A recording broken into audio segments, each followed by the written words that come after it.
Morning everyone, আজকে সকলকে আমার ভালোবাসা রান্নার চ্যানেলে একটা নতুনভাবে স্বাগত জানিয়ে শুরু করা যাক আজকের রেসিপি। যে নিরামিষ রেসিপিটা নিয়ে এসেছি আপনাদের সামনে, এই হলো ডালিয়ার খিচুড়ি। বানানোর জন্য এখানে আমি নিয়ে নিচ্ছি হাফ কাপ মতো ডালিয়া, তার সঙ্গে রয়েছে টমেটো, আলু, কপি, বিনস, গাজর, আর তার সঙ্গে রয়েছে মুগ ডাল, আর তার সঙ্গে রয়েছে মটর ডাল, আর হলো নুন, মিষ্টি, হলুদ, শুকনো লঙ্কা, গোটা জিরে আর গোটা শুকনো লঙ্কা। একটা কড়াই নিয়ে নিয়েছি, কড়াইটা গরম করে তার মধ্যে আমি ডালিয়াটা দিয়ে দিচ্ছি সম্পূর্ণটা ড্রাই রোস্ট করার জন্য। এটাকে ভালো করে নাড়াচাড়া করে আমি ড্রাই রোস্ট করে নিচ্ছি। এটা ভালো করে আমার ড্রাই রোস্ট করা হয়ে গেছে, এবার আমি এটাকে নামিয়ে নেব। ওই কড়াইতেই মুগ ডালটাও দিয়ে মুগ ডালটাও ভালো করে ড্রাই রোস্ট করে নিচ্ছি। একইভাবে মুগ ডালটাকেও নাড়িয়ে চাড়িয়ে ড্রাই রোস্ট করে নিয়েছি। এবার আমি এটাকে নামিয়ে নেব। ওই কড়াইয়ের মধ্যেই একটু হাফ চামচ মতো সর্ষের তেল দিয়ে নিলাম। সর্ষের তেলটা কাঁচা থাকা অবস্থায় নুন হলুদ মাখানো আলুর টুকরোগুলো দিয়ে দিলাম। দেওয়ার পর কপির টুকরোটাও এর মধ্যে দিয়ে দিলাম, যাতে এগুলো ভালো করে সিদ্ধ হয়ে যায় কাঁচা তেলে। এবং কপিটাকে ভালো করে আমি নাড়াচাড়া করে ভেজে নিচ্ছি। যেহেতু এখানে একজনের মতো করা হচ্ছে, তাই এখানে পরিমাণটাও কম আছে। কপিটা ভালো করে ভাজা ভাজা হয়ে গেছে। এবার আমি বাকি সবজি বিনস গাজরটাও এর মধ্যে দিয়ে দিচ্ছি ভাজা করার জন্য। আলু কপির সাথে সবজিটাকেও বাকি সবজিগুলোকেও ভালো করে ভাজা ভাজা করে নিচ্ছি। দেখে নিন এরকম ভাবে। তো এইভাবে করে ভালো করে এগুলোকে একসাথে ভালো করে ভেজে নিয়ে আপনাদের কাছে আবারও ফিরে আসি। সবজিগুলো আমার ভালো করে ভাজা হয়ে গেছে। এবার আমি এগুলোকে তুলে নিচ্ছি এক এক করে। ভেজে তোলা হয়ে গেছে। এবার আমি ওই একই কড়াইতে হাফ চামচ মতো ঘি ফোড়ন দিয়ে নিচ্ছি। এবার গলে গেছে। এবার আমি একটা তেজপাতা এর মধ্যে ছিঁড়ে দিয়ে দিলাম। আমি এই ঘিয়ের মধ্যে দিয়ে দিলাম একটা ফুল শুকনো লঙ্কা ফাটিয়ে। এবার আমি এর মধ্যে দিয়ে দিলাম কিছুটা পরিমাণে গোটা জিরে। এটার জায়গায় আপনি আদাও দিতে পারেন। ঘিয়ের মধ্যে সম্পূর্ণ ফোড়নটাকে নেড়ে চেড়ে আমি ভালো করে একটু ভেজে নিচ্ছি, যাতে এর কাঁচা গন্ধটা চলে যায় আর ঘিয়ের ফ্লেভারটা এর মধ্যে ভালোভাবে ঢুকে। ফোড়নটা আবার ভাজা ভাজা হয়ে গেছে। এবার আমি এর মধ্যে দিচ্ছি মটর ডালটা।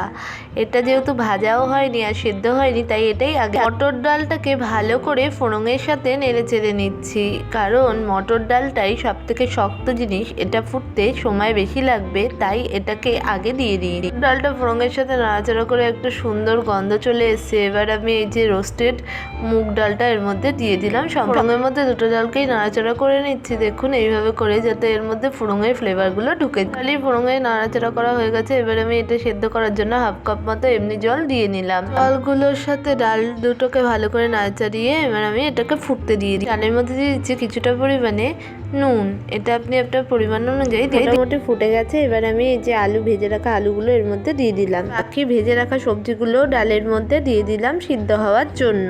ডালের মধ্যে এই টমেটো দুটো দিয়ে দিলাম, দু টুকরো টমেটো। এটা আপনার ইচ্ছে হলে দিতেও পারেন। আবার এর মধ্যে দিয়ে দিলাম কিছুটা পরিমাণে চিনি। এটা বয়েল হওয়ার জন্য চিনিটা দেওয়া অবশ্যই দরকার। এগুলো একটু বয়েল হওয়ার জন্য এবং ডালের জলটা শুকিয়ে গেছে, তার জন্য আমি এখানে একটুখানি গরম জল করে রেখেছিলাম, সেটা হাফ কাপ মতো দিয়ে নিলাম, ব্যবহার করে নিলাম। আমি সমস্ত সবজিগুলো জলের সাথে মিশিয়ে নিচ্ছি, যাতে এর মধ্যে ফ্লেভারটা ঢুকে যায় এবং সবজিগুলো ভালোভাবে সিদ্ধ হতে পারে। এর মধ্যে দিয়ে দিচ্ছি কিছুটা পরিমাণে হলুদ। এটা আপনি আপনার স্বাদ ও আন্দাজ অনুযায়ী দেবেন। সবজি আর ডালগুলো ভালো করে বয়েল করার জন্য এখানে আমি কিছুক্ষণের জন্য এটাকে ভালো করে ঢাকা দিয়ে দিচ্ছি। ঢাকাটা খুলে দেখে নিচ্ছি এটা কি অবস্থা। এটা অনেকটা ফুটে এসছে। দেখুন সবজিগুলো অনেকটা পরিমাণে সিদ্ধ হয়ে এসছে। আমি একটুখানি এটাকে নাড়িয়ে চাড়িয়ে নিচ্ছি এবং ডালগুলো অনেকটা সিদ্ধ হয়ে এসছে। এবার আমি এই যে রোস্টেড যে ডালিয়াটা রেখে দিয়েছিলাম, এটা সম্পূর্ণটা এর মধ্যে ঢেলে দিচ্ছি। যেইভাবে চাল দিয়ে করে ঠিক সেই রকমভাবেই এই খিচুড়িটা হবে। আমি ডালিয়াগুলোর সাথে